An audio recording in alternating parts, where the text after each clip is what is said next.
કોઈ પણ ચૂંટણીનો જનાદેશ માત્ર 5 વર્ષમાં આટલી હદે કેવી રીતે બદલાઈ શકે?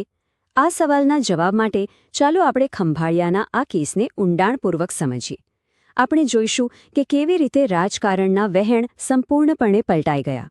જુઓ, 2017માં ભારતીય રાષ્ટ્રીય કોંગ્રેસે ખંભાળિયામાં એકદમ પ્રભાવશાળી જીત મેળવી હતી. એમને મળ્યા હતા પૂરા 50% મત. મતલબ કે અડધો મતદારોનો સ્પષ્ટ ઝુકાવ એમની તરફ હતો. આ એક બહુ મોટો જનાદેશ હતો.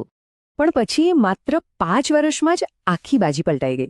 2022 આવતા સુધીમાં કોંગ્રેસનો વોટશેર ગગડીને આવી ગયો માત્ર 24.53% પર.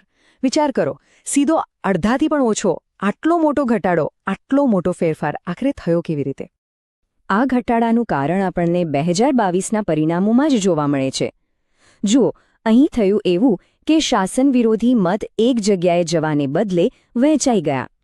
ભાજપ લગભગ 41% મત લઈ ગયું, પણ નવા ખેલાડી તરીકે આમ આદમી પાર્ટીએ લગભગ 31% મત મેળવીને કોંગ્રેસને સીધી 3જા નંબરે ધકેલી દીધી.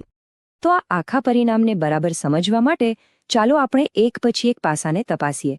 આપણે સમીકરણો, જમીની હકીકતો, રાજકીય વિભાજનના કારણો, ઇતિહાસ શું કહે છે અને ભવિષ્યમાં શું થઈ શકે છે એ બધી બાબતો પર નજર કરીશું.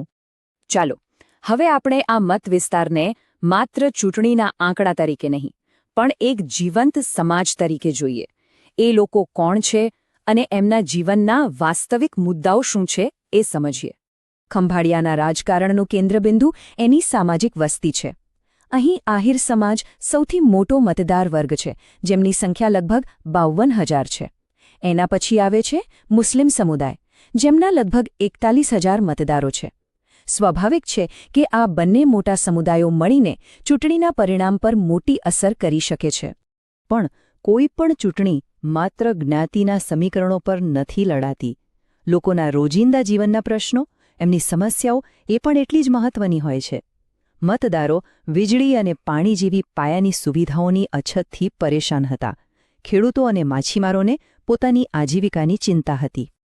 અને આ જ લોકોની મુખ્ય ભાવના હતી. લોકોનો મૂળભૂત સવાલ હતો, વીજળી, પાણી અને દામનું શું થયું?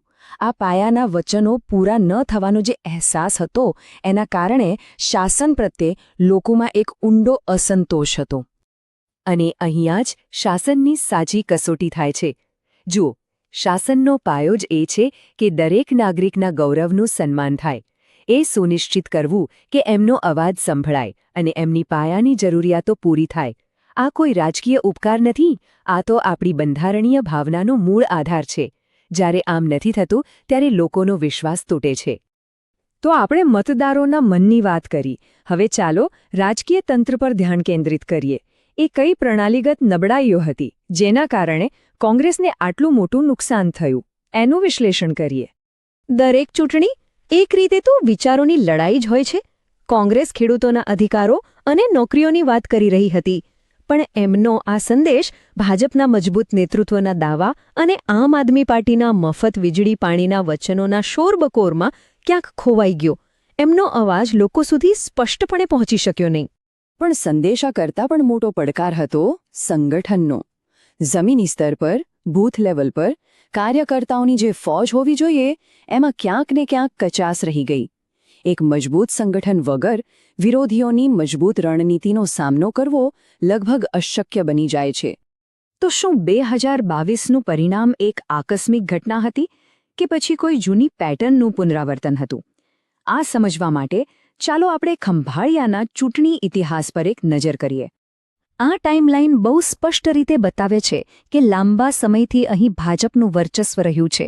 2017માં કોંગ્રેસની જીત ખરેખર એક મોટો ઉલટફેર હતો, પણ 2022ના પરિણામો એવું દર્શાવે છે કે મતો ફરીથી વહેંચાઈ ગયા. સારું, અત્યાર સુધી આપણે એ સમસ્યાનું નિદાન કર્યું. હવે ચાલો ઉપચાર તરફ આગળ વધીએ. અહીં આપણે એક ડેટા પર આધારિત રણનીતિની રૂપરેખા જોઈશું, જે કોઈપણ રાજકીય પક્ષ માટે મતવિસ્તારનો વિશ્વાસ પાછો જીતવા માટે કામ લાગી શકે છે. તો સૌથી મોટો અને મૂળભૂત સવાલ એ જ છે કે આ તૂટેલો વિશ્વાસ ફરીથી કેવી રીતે જોડી શકાય? કેવી રીતે મતદારોનો ભરોસો પાછો જીતી શકાય? ચાલો આ પડકારનો જવાબ શોધવાનો પ્રયત્ન કરીએ.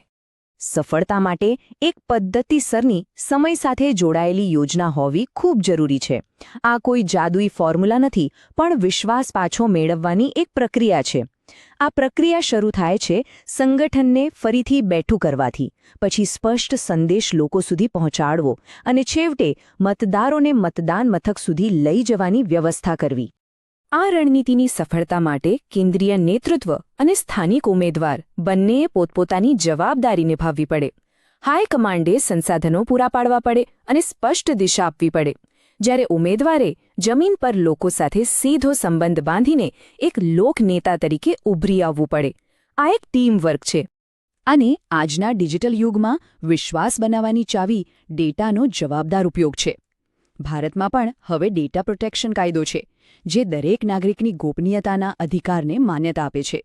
એટલે કે મતદારોના ડેટાનો ઉપયોગ એમની સ્પષ્ટ સંમતિથી, પારદર્શક રીતે અને માત્ર એમને સાચી માહિતી આપવા માટે જ થવા જોઈએ, એમની સાથે છેતરપિંડી કરવા માટે નહીં.